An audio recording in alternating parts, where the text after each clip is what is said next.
Oh, at first it was rocky, but I didn't understand it was rocky. And let me elaborate. I was extremely naive. And with Phil and his genius, his responsibility was to get the team to a place to win titles. It wasn't to appease one player.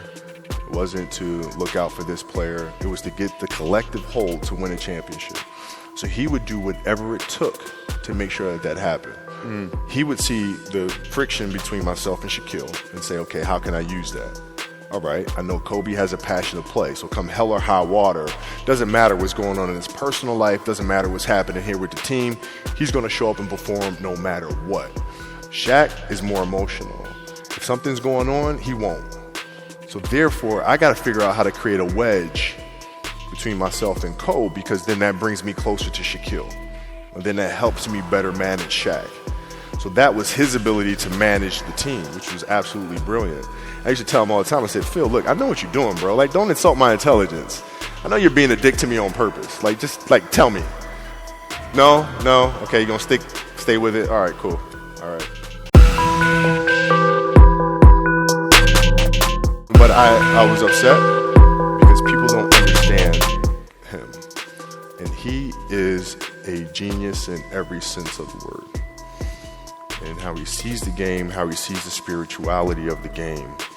And people don't understand that. And worse than that, they're intimidated by that. And even worse, they try to discredit that because they do not have the level of passion and obsessiveness to get to that level. So they figure the best thing to do is to tear that level down. He had a Tai Chi master come to practice. And we walk out there and, the Tai Chi master standing center court and tells us to take our shoes off. We take our shoes off, and I'm pissed because I'm ready to play basketball. And he's standing up there and says everybody closes their eyes and stuff, and he does stuff like monk gazing at moon and talks about the fingertips and barely touching and the spirituality of all that. And I'm peeking around like, is everybody doing this shit? Like, what the hell's going on? And there, and big ass Phil's there doing it himself. He's like, he's doing this whole, doing all this stuff, And I'm like, damn, okay, I'm gonna try it. But honestly, I bought into it. I bought into the meditation. I bought into the deeper connection that exists within the game. And so when you watch our teams, or you watch any of Phil's teams, or Chicago teams, Game 6 against Utah, you watch our games, Game 7 against Boston, we were never rattled, ever. Because we're always in the moment, always in the present, always extremely calm, always looking at the reality of the situation and not letting our emotions cloud our execution. And that comes from being in that meditative state that he would teach and preach from day one. He was very hands-off, right? In the sense of he allowed players to develop. He would allow you to find your truth and then go after it. And he was there to simply guide you along that journey, which I actually learned from him, and that's how I parent.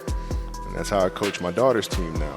So that's why I say he's a father figure, because I've learned so much from him as a coach that I take as a father, as a husband, and as a coach myself. Great conversationalist, but hated confrontation.